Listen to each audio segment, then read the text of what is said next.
In the shadows of ordinary life, terror often lurks where we least expect it. These are not tales of fiction, but real encounters that will chill your blood. Tonight, we reveal 3 true horror stories, disturbing, unexplainable, and unforgettable. Brace yourself, because reality is far scarier. Story 1, The Man in the Attic. It started with the scratching. Sarah and her husband Daniel had lived in their 2-story house for almost 6 years. It wasn't new, but it wasn't old enough to creak and groan the way the house had begun to in the last few months. At first, Sarah thought it was just mice, the faint scrapes and taps above the ceiling at night, as if something was shifting around in the attic. But soon, those noises grew louder, stranger, harder to explain. One evening, while folding laundry in the bedroom, she heard it again, the dragging of something heavy, a slow shuffle, and then, silence. The kind of silence that presses in on you, demanding your attention. She froze, every sense on high alert. "Daniel," she called out, trying to mask the unease in her voice. Her husband's muffled reply came from downstairs. "What?" Her stomach tightened. If Daniel was downstairs, who was upstairs? She brushed it off, at least tried to. The attic had always creeped her out. They rarely went up there, except to store old boxes and holiday decorations. But lately, she couldn't shake the feeling that the attic wasn't empty. That something, or someone, was watching. The first real scare came at night. Sarah woke to the faint creak of the hallway floorboards outside their bedroom. Her eyes flicked to the digital clock. 2:47 a.m. Daniel was asleep beside her, his soft breathing steady. She held her breath, listening. Another creak. Then another. Her heart raced. She slowly sat up in bed, straining to see the crack of light under the door. A shadow passed by. A human shadow. She gasped, shaking Daniel awake. "Daniel! Someone's in the house." Daniel bolted upright, grabbing the baseball bat he kept under the bed. He flung open the door and stormed into the hallway. Nothing. They checked every room, every corner, and every lock. All secure. No signs of a break-in. "You probably imagined it," Daniel muttered, though his face was pale. But Sarah knew what she saw. The next morning, Daniel set up a cheap motion sensor camera in the hallway, just in case. That night, they slept uneasily. And when Daniel checked the footage the following day, he went silent. "What is it?" Sarah asked, dread pooling in her stomach. He turned the screen toward her. The footage showed the hallway, empty at first. Then, at exactly 2:47 a.m., a tall, gaunt figure stepped into frame. His skin was pale, his clothes ragged and filthy, his hair matted. His eyes reflected the dim light like an animal's. But the worst part? He didn't come up the stairs. He came down. From the attic. Sarah's scream caught in her throat. "Call the police," she cried. The authorities arrived quickly, searching every inch of the house. In the attic, behind a stack of old boxes, they found a nest of dirty blankets, food wrappers, and empty water bottles. Someone had been living up there. For how long, they couldn't be sure. The intruder was gone. For weeks, Sarah and Daniel couldn't sleep. Every thump, every shift of the house sent them into a panic. They replaced the locks, installed alarms, even nailed the attic shut. Slowly, life began to return to normal. Until one night. Sarah was in the kitchen getting a glass of water when she heard it again, the scratching. Not above, but behind the walls. Her blood turned to ice as a low, rasping voice whispered through the vents. "You can't keep me out." The police never caught him. To this day, Sarah swears she still hears movement in the walls at night. And sometimes, when the house is quiet, she feels it, the weight of unseen eyes watching from just beyond the ceiling. The man in the attic never left. Story 2, The Forgotten Passenger. Julia was exhausted. Her job at the downtown hospital demanded long hours, and after a 12-hour shift she wanted nothing more than to get home, kick off her shoes, and sleep. It was just past 11:30 p.m. when she boarded the last train of the night. The platform was almost empty, echoing with the metallic screech of brakes as the train pulled in. She stepped onto the dimly lit car, relieved to see only a few passengers. The silence was welcome after the chaos of the ER. At the far end sat an older woman with silver hair, her head resting against the window as she dozed. A man in a dark hoodie sat slouched across the aisle, staring at the floor. Julia slid into a seat near the middle, pulling her scarf tighter around her neck. The train lurched forward, the lights above flickering briefly before settling into their faint hum. Julia exhaled, letting her shoulders relax. She watched her reflection in the window, the faint outline of her tired eyes, the soft glow of the train's lights against the night outside. Then she noticed it. In the reflection, there were 4 people. Her heart skipped. She counted again. The old woman. The hooded man. Herself. And someone directly behind her. Julia's eyes darted up, her breath caught in her throat. She twisted around quickly. The row was empty. Her stomach tightened. Slowly, she turned back to the window. Still, the reflection lingered, clear as day. A 4th figure, sitting behind her. It wasn't just a blur of light or a trick of her imagination. She could make out details, a tall man with pale skin, dark hair falling across his forehead, and eyes, sunken, hollow, locked onto hers through the glass. Her hand gripped her bag strap, knuckles white. She blinked, forcing herself to look again. The reflection hadn't moved. He was still there. But the seat behind her remained empty. The train screeched into the next stop. The older woman stirred awake and shuffled out, her footsteps echoing on the platform. The man in the hoodie stood, stretching, then moved into another car. Julia's stomach dropped. Now she was alone. Alone, except for him. The air seemed heavier, the lights above buzzing louder, flickering in uneven patterns. Julia pulled out her phone, checking for signal. Nothing. No bars. Her reflection stared back at her from the window. Herself, and the figure. Closer now. Her heart hammered. She turned sharply again, empty seat. But when she looked back to the glass, his reflection leaned closer, as if pressing against her shoulder. His lips began to move, though no sound came out. His smile stretched unnaturally wide. The train clattered through the dark tunnel, every sound magnified by her pounding heartbeat. Then her phone buzzed violently in her hand. A text message. From no number. Don't turn around. Her breath caught. Her hand trembled as she held the phone tighter. She didn't want to look at the window, but her eyes disobeyed her. The reflection was grinning. The train jolted suddenly, the lights overhead plunging the car into darkness for just a heartbeat. When they flickered back, Julia's blood ran cold. The reflection was gone. Her body stiffened. She glanced around wildly, whispering to herself. It's not real, it's not real. But then she felt it, hot breath against her ear. A whisper so close it made her skin crawl. Don't look back.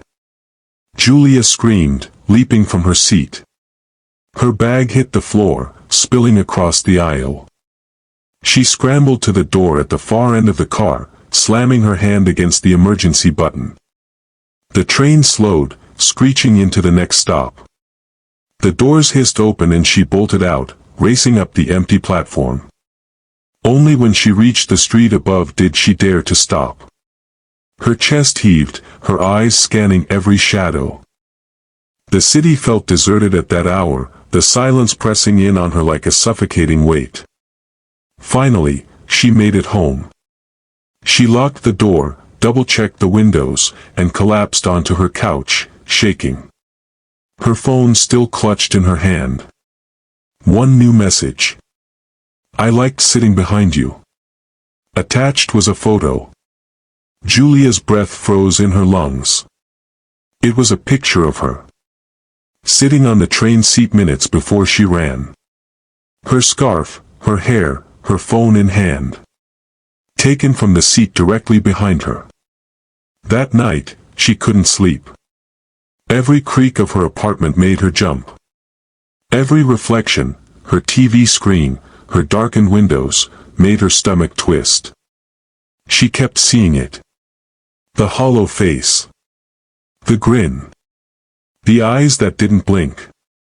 Days turned into weeks, but the unease never left. Julia avoided trains, taking buses instead, though she always felt like someone was watching.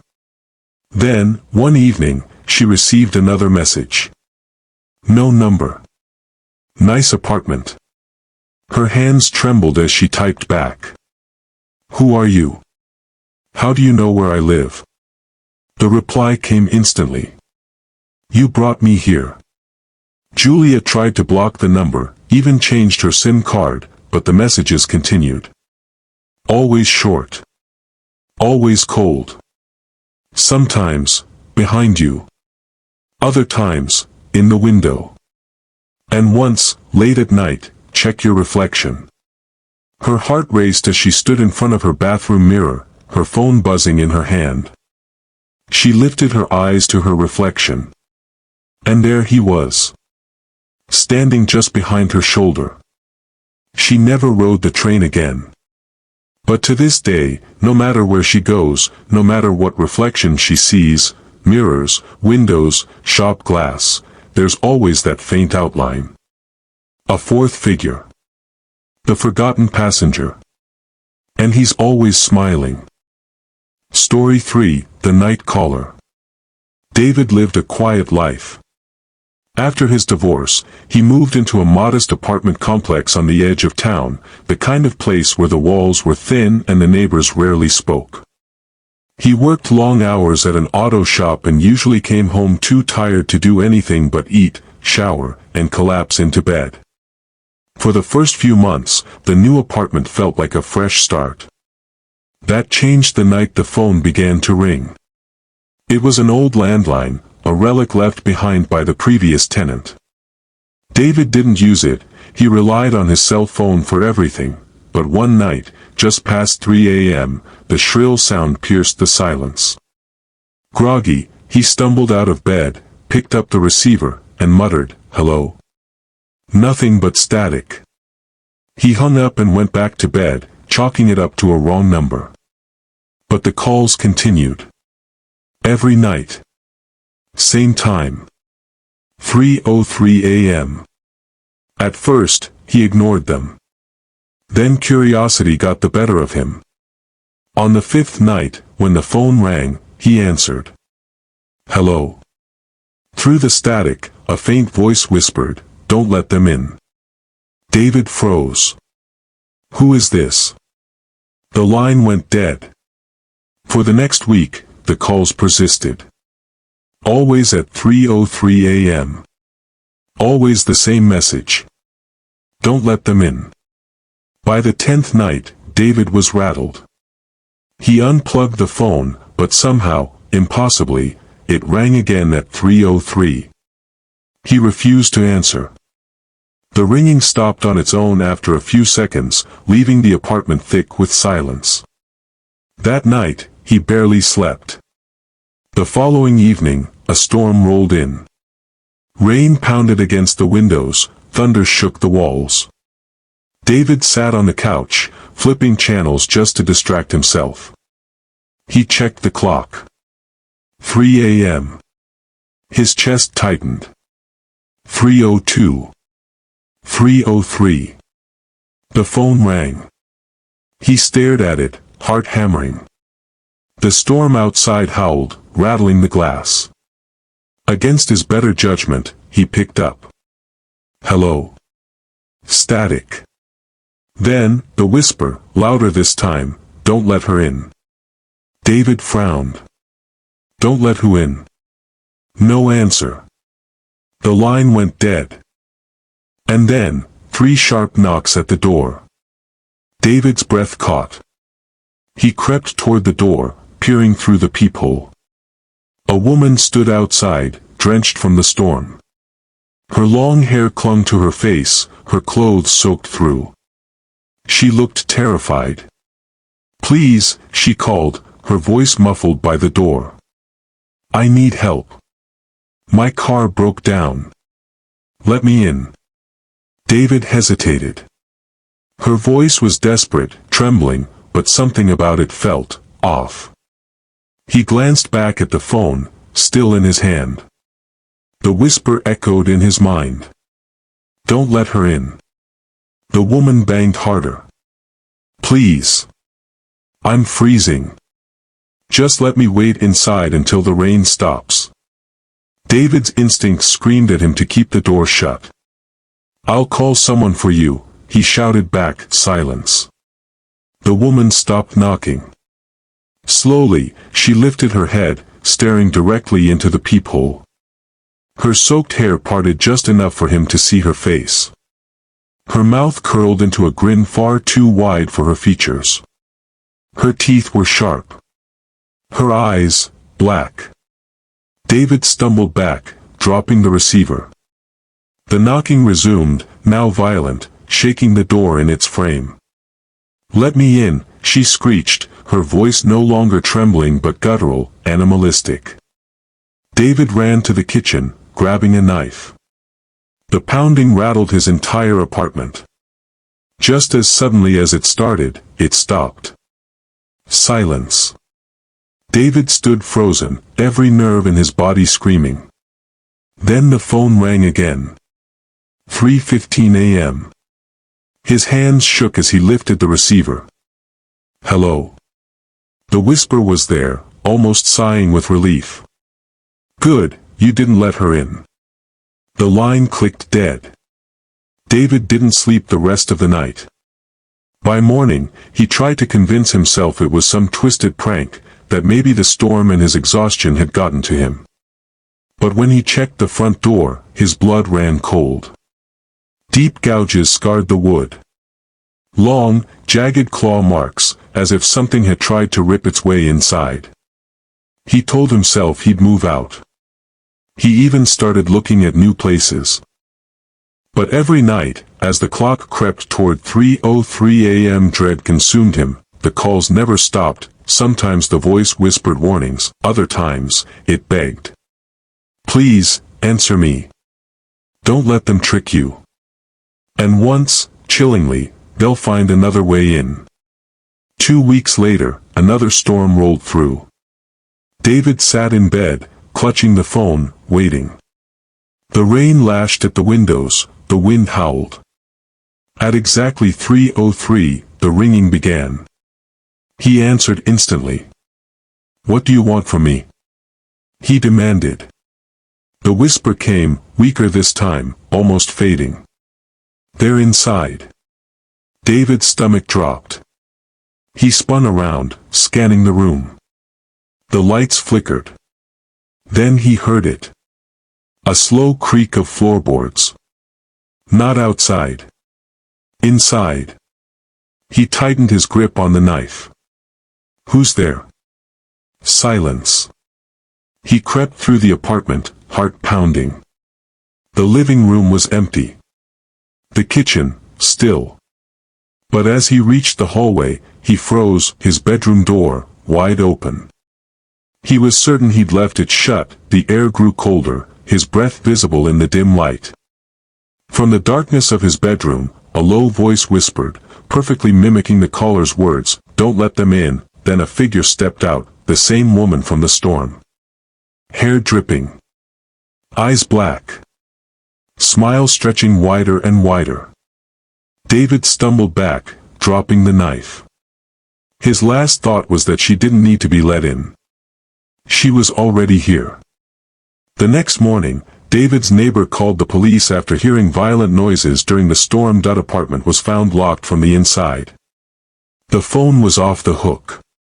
The only thing out of place was the door, its surface shredded with claw marks, deep enough to splinter the wood. David was never found, but at 3:03 a.m. the following night, the landline rang again and the neighbor swears they heard a whisper on the other side of the wall. Don't let them in. Evil often hides in plain sight. Closer than we think. These stories were real, their echoes unforgettable. Tonight ends, but the darkness around you never truly does.